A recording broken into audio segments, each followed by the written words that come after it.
हम संविधान के बारे में नहीं जान पा रहे हैं। अभी लोगों से पूछिए, हमारे घर में संविधान की किताबें लोग नहीं बता पाएंगे। हमारे घर में संविधान की किताबें जहाँ से आपको न्याय मिला है, जहाँ से आपको इंसाफ मिलता है, जहाँ से हक अधिकार मिलता है, मान सम्मान स्वाभिमान जीने की आज़ादी आपको मिली हुई है। आप सभी के घर में देखेंगे गीता मिल जाएगा, कुरान मिल जाएगा, महाभारत मिल जाएगा, तमाम रामायण की किताबें मिल जाएगी, लेकिन संविधान किताबें नहीं मिलेगी। भाई वोट तो हमने भी पहले की है मोदी को, ऐसी बात नहीं है, लेकिन धीरे धीरे हमें पता लगा तो हम लोग उनके खिलाफ जा रहे हैं ना। अभी सरकार जो है वो जाति के आधार पर हमको जाति सर्टिफिकेट दे देती है। धर्म उनके लिए खतरे में है ना, लेकिन जो है आप देख रहे होंगे कि 65% ओबीसी है, ओबीसी के बाद भी एससी है, एसटी माइनॉरिटी के लोग हैं। सबसे ज़्यादा आबादी जो है 85% आबादी जो ज़्यादा जो है वो ओबीसी एससी एसटी माइनॉरिटी के लोग हैं। लेकिन जो धर्म के लोग हैं वो धर्म के नाम पर उनको गुलाम बनाना चाहते हैं, धर्म के नाम पर शोषण कर रहे हैं। आप देख भी रहे होंगे हिंदू मुस्लिम के नाम के लड़ाना चाहते हैं, एक दूसरे में दंगा फसाद कराना चाहते हैं। इस देश में वो शांति चैन नीति की जो है नहीं चाहते कि लोग जो है चैन की नीति यहाँ पर सोए। जब सावन का महीना चला था, लगातार सोशल मीडिया पर दावा किए जा रहे थे जो एक्टिविस्ट थे, दलित एक्टिविस्ट या कोई भी एससी एसटी में, कि ज़्यादातर ओबीसी एससी एसटी कावड़ लेके जा रहा था। बिल्कुल यार, बिल्कुल सत्य है। वह गुलामी में जी रहे हैं, धर्म के नाम पर उनको शोषण किया जा रहा है, उनकी आंखें नहीं खुल पा रही है। उन लोगों को भी हम सचेत कर रहे हैं, बाकी जागरूक भी हम लोग लगातार करते रहते हैं कि धर्म में हमारा कुछ नहीं रखा है। धर्म में सिवाय शोषण के अलावा, मंदिरों में सिवाय शोषण के अलावा वहाँ हम जाते हैं, जो दान दक्षिणा भी उनको देते हैं, वो लोग मजबूत हो रहे हैं, हम थोड़ी मजबूत हो रहे हैं। हम तो अपने जेब से पैसा उनको दे रहे हैं ना। आने वाले समय आप देखेंगे इसी ओबीसी महासभा की तरफ से पूरा जंतर मंतर भरा आपको दिखाई पड़ेगा। हजारों लाखों की संख्या में लोग होंगे। अभी आप लोगों ने आंदोलन मध्य प्रदेश में देखा होगा।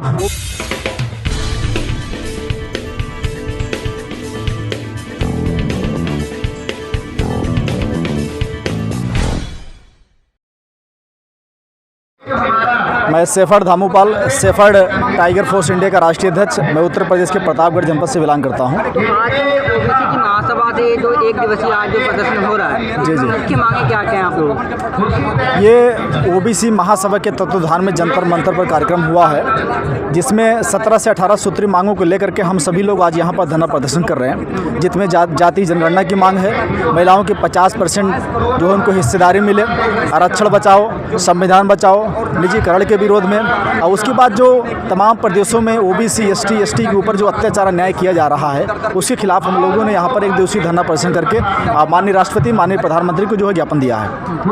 एक तरफ आप लोग बोलते हैं कि जो जातिवाद है वो गुंडागर्दी तरीके से बताते हैं, क्या आप बोलते हैं कि जाति का जनगणना भी करना? जी देखिए, जाति, क्योंकि सरकार जो है वो जाति के आधार पर हमको जाति सर्टिफिकेट दे देती है, ठीक है, और अब सरकार जो है जाति जनगणना नहीं करा रही है। हम लोग चाहते हैं कि जाति जनगणना की मांग भी कर रहे हैं, जाति जनगणना कराई जाए, क्योंकि अभी तक आपने भी देखा होगा कि जितने भी पशु जीव जंतु हैं सभी की जनगणना हो चुकी है, जानवरों की जनगणना हो चुकी है, जो है पक्षियों की जनगणना हो चुकी है, लेकिन हमारे देश में जो है जो इंसान है उनकी जाति जनगणना नहीं कराई जा रही है। जाति की जनगणना जब करा दी जाएगी, उससे जो है या पूरे तरीके से जो है जानकारी हो जाएगी तो हम कितनी आबादी में हम यहाँ पर रहते हैं, तो उस आबादी के हिसाब से उन जाति को जो है हिस्सेदारी मिलेगी। इसलिए हम लोग जाति जनगणना की मांग कर रहे हैं, साथ ही चाहे वो आर्थिक रूप से हो। साथ ही सामाजिक न्याय समिति की जो रिपोर्ट है उसमें भी ये काम सामाजिक न्याय समिति को दिया गया है। जो रोहिणी आयोग है उसका गठन किया गया था 2017 में, तो उसमें ये पाया गया था रोहिणी आयोग ने कि जो 983 जातियाँ हैं जिन्होंने कभी आरक्षण लिया ही नहीं है। इसलिए हमारा ये कहना है कि सबको समान अधिकार मिले, जैसा कि मोदी सरकार ने बोला था सबका साथ सबका विकास। तो ये चीज़ें अभी अमन पे नहीं आ रही है। सिर्फ ऐसी जातियाँ जो 10 जातियाँ हैं जिन्होंने 25% तक का आरक्षण लिया है, तो इसलिए सामान्य न्याय समिति की रिपोर्ट आएगी, उसके हिसाब से इसका जनसंख्या होगी, ओबीसी की पूरी जनसंख्या बनेगी, जितनी उनकी संख्या है उसके हिसाब से उनको आरक्षण दिया जाए, ये सामान्य मेन मांग है। एक बात ये भी है कि आप बड़े बड़े मंचों से दावा करते हैं कि 85, 90, 1 हैं हम, उसके बावजूद जो है उत्तर प्रदेश हो गया, बिहार हो गया, लगातार जो है दलितों के साथ जो ओबीसी अत्याचार करता दिखता है। देखिए, ये केस टू केस डिफर करता है, ऐसा बहुत कम होता है कि हर जगह मतलब अत्याचार हो रहे हैं। दूसरी बात ये है, यहाँ पे मेन मुद्दा ये है कि जिसकी संख्या भारी उतनी उसके हिस्सेदारी। तो मैं तो यही बात कहना चाहूँगा कि सबसे बड़ी बात यह है कि जितना किसी का हक है वो उसको मिलना चाहिए। तो मैंने जैसा बोला आपको, कुछ ऐसी जातियां हैं जिन्हें कभी आरक्षण का पता ही नहीं, किसी कभी मिला ही नहीं। तो हमारा मेन मुद्दा ये है।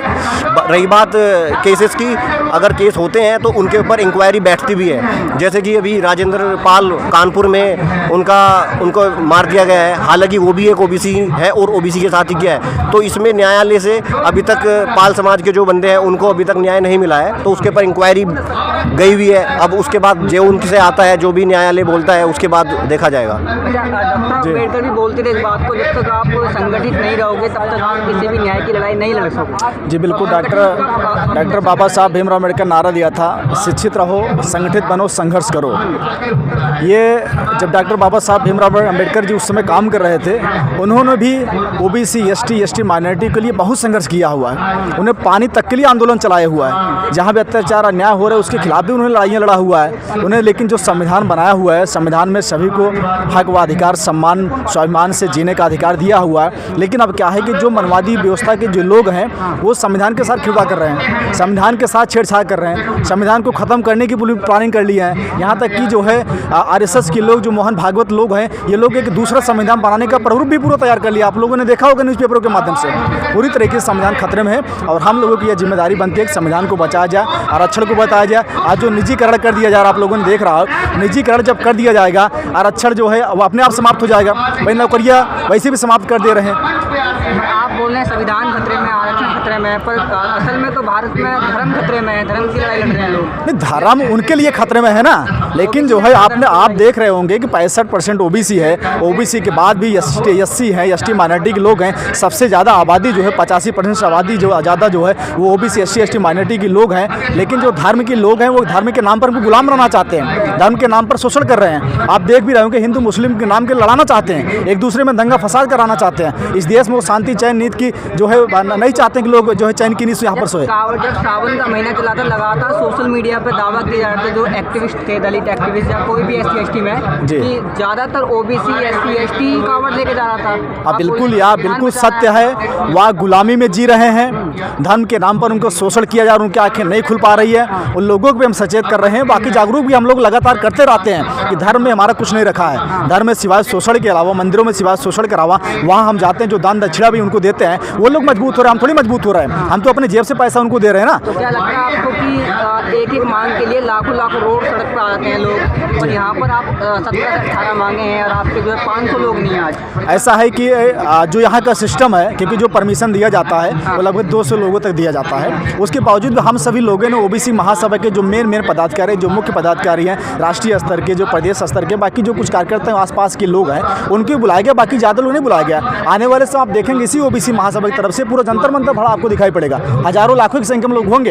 अभी आप लोगों ने आंदोलन मध्य प्रदेश में देखा होगा, ओबीसी महासभा प्रीतम लोधी जी के माध्यम से हुआ है। कितने लोग इकट्ठा हुए थे आपने देखा होगा, तमाम चैनलों पे भी दिखाया गया सारी चीज़ें जो है। तो ऐसा नहीं है कि ओबीसी जागरूक नहीं हो रहा है, ओबीसी जागरूक हो रहा है, एससी एसटी के लोग भी जागरूक हो रहे हैं। उत्तर प्रदेश में अखिलेश यादव जागरूक नहीं कर पाए, तो आपको लगता है कि आप जागरूक कर पाएंगे ओबीसी? देखिए, वो राजनीतिक लोग हैं, हम लोग सोशल एक्टिविस्ट लोग हैं, हम लोग जमीनी स्तर से लड़ाई लड़ रहे हैं। उनको क्या है, राजनीतिक फायदा देखना है। वो तो सभी जातियों को मिलाकर चलने वाले लोग, वो चाहते हैं कि हमारे लोग किसी प्रकार से हमारी सत्ता बन जाए, हमारे लोग विधानसभा पार्लियामेंट में पहुंच जाए, हमारी पार्टी मजबूत हो जाए। मुझे पार्टी से कोई मतलब नहीं है। हम लोग सामाजिक न्याय चाहते हैं, सामाजिक न्याय की लड़ाई हम लोग लड़ रहे हैं और उसके लिए हम लोग जमीनी स्तर पर लगातार संघर्ष कर रहे हैं और पूरी कोशिश कर रहे हैं समाज को, जो ओबीसी एससी एसटी लोग हैं, उनको जगाने का पूरा प्रयास हम लोग कर रहे हैं। समाज के लिए बदलाव लाने के लिए क्या आपको लगता है कि क्या आवश्यक चीज़ करनी चाहिए समाज में जो बदलाव है? देखिए, सबसे बड़ी चीज़ ये होती जागरूकता।